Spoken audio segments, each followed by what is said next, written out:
he gets around. So they would pick these hoses up in the back, just follow it in. So what is this? This is where the astronauts, when they get off the shuttle, they communicate more. Oh, it's been amazing. Yeah, the access to what most people don't get to see has been pretty incredible. What does NASA social mean to you?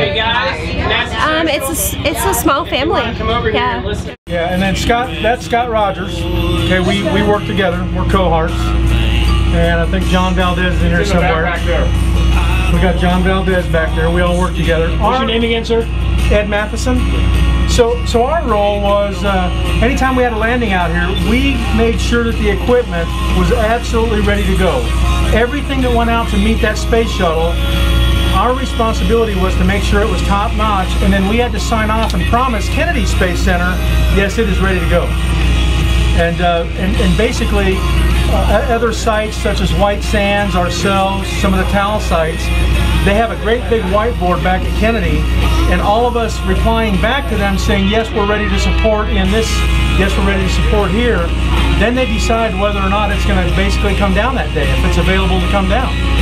So that was always our part, and myself and Scott, we have several landings under our belt. You know, we go out on the convoy, we stay out there, we made sure all the equipment was okay, lend a hand however we could.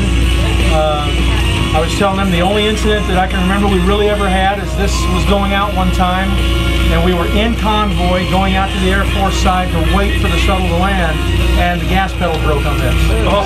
So we had to let it limp out of the convoy and have that panic-stricken fear in you, and then go back, do what we do, grab our stuff, came back, and within about, I think no more than 10 minutes we had it up and going and went and met the convoy. But other than that, that was really no near hits or misses or anything. We really been pretty fortunate, and you know, it's such a cool place to work.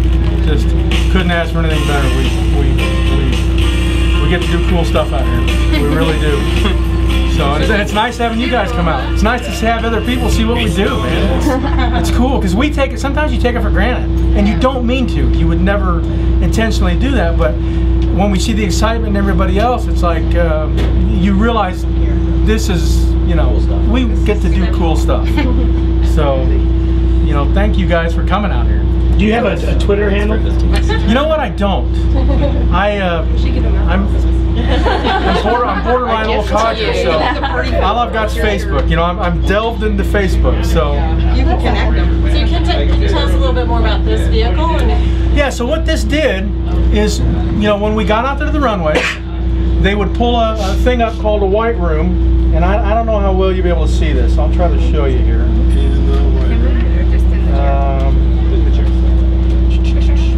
These are just personal photos that I took while we were out there waiting for the shuttle to come in.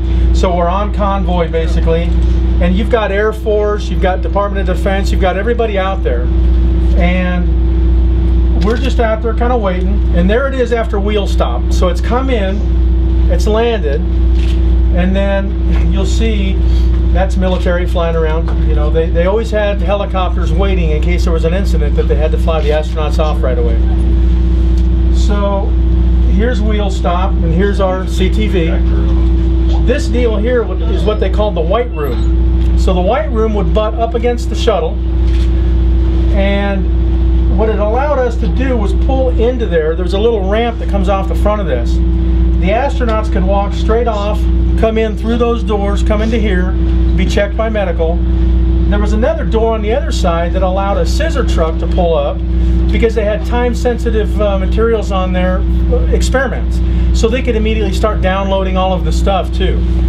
Typically, from the time that we had wheel stop, okay, until the time we got it back to the MDD, the demate device, was between 5 and 7 hours. So you can kind of see here as we progress through, there it is pulled up to the orbiter. So the astronauts would get into the orbiter, okay? Then they would back this up, lower it back down, and the astronauts would come out those back steps because they wanted to walk around the orbiter and find out what kind of hits it took. Did we have any chip tiles? And you'll see here in some further pictures, I captured some of them walking down the stairs. There they are coming down. And just meeting, that's actually our center director, Dave McBride, so he goes out and meets with them. And then the rest is pretty much just making sure everything tries to go as smooth as possible, making sure all this equipment that hooks up runs smoothly. They had a unit here. You can see these big hoses. They hooked that up. They called it the cool unit, and that's what cooled the orbiter and all the avionics. Because you're out there for 5 to 7 hours. All that the electronics is still up. There's a team of people in there from Kennedy and Johnson Space Center. They're downloading data and getting experiments off immediately. They're out there the whole time that we're getting that ready to come back in. So they had to keep the unit cooled off, and that's what they called it, was the cool unit. And that's actually a couple of guys that worked for me. And there's a ruggedly handsome gentleman. And then more astronaut stuff. And then just different shots. That's actually what they called the K-Mag, and that was the cool unit. That's what pulled up and cooled it. And then this was one of those days that it was a really long day. You'll see as we progress through here, the sun is starting to dissipate, and then as they can say, we're putting it to rest. Those are great shots. So that's just kind of in a nutshell, kind of what we did for NASA and our company. So. Thank you guys for. So what is your next? Well, we're good. Our company's good. We're really blessed because we take care of everything on the center that moves out here. Well, we're still a big flight research center. Okay, so NASA only paid for a few guys for our company, so we were able to absorb them into our workforce. As to where there's other organizations, that's all they did is the shuttle, and unfortunately they've all left the center. So us, we're fine. Dryden's fine because nowhere do you get the amount of beautiful weather to fly that you do out here. So when all these companies have things they want to fly on airplanes and test and new theories, they come to us. So that's. So what are the things on the roof? Okay, inside these square columns, there are probably this big screws. That's what they are. They're big screws. So that's how it raises up. Is there's motors on those screws, and it just basically runs it up those screws. Oh, wow. So it'll run up about what are we, about 28 to 30 feet. 25 easy. Yeah. So that's what it does. Is it just they just kind of turn around. And they're real nice and slow, and you just run up and they get it set to where they need it, and then they pull it up to the white room. So that's what those towers are. Is big screws.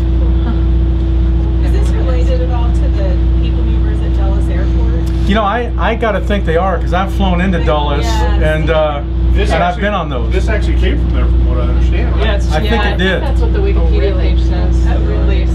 What I was thinking, was like Dulles. Yeah, exactly. Right. It's. So I've been on those in Dulles too. But any other questions or? Or beds to lay on. Yeah, and then typically we would, something we would do is they would ask our company, we would go over to medical, and we would get all the meds, and we would forklift them up in here and get the med carts all ready for them.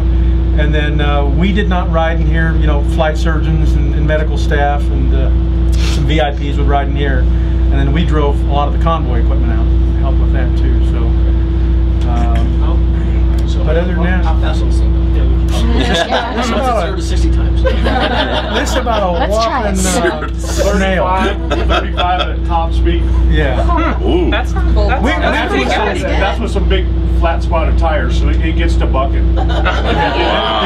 It'll porpoise. We've come down a runway before, and it gets to porpoising, and So you don't have two, you can race. you realize, well, we better slow down. This is not good. Really aerodynamic. I don't want to tell my boss I did something bad, right? So, other than that, that's about it for this particular piece. Thank you. You bet. Thank you guys for coming out.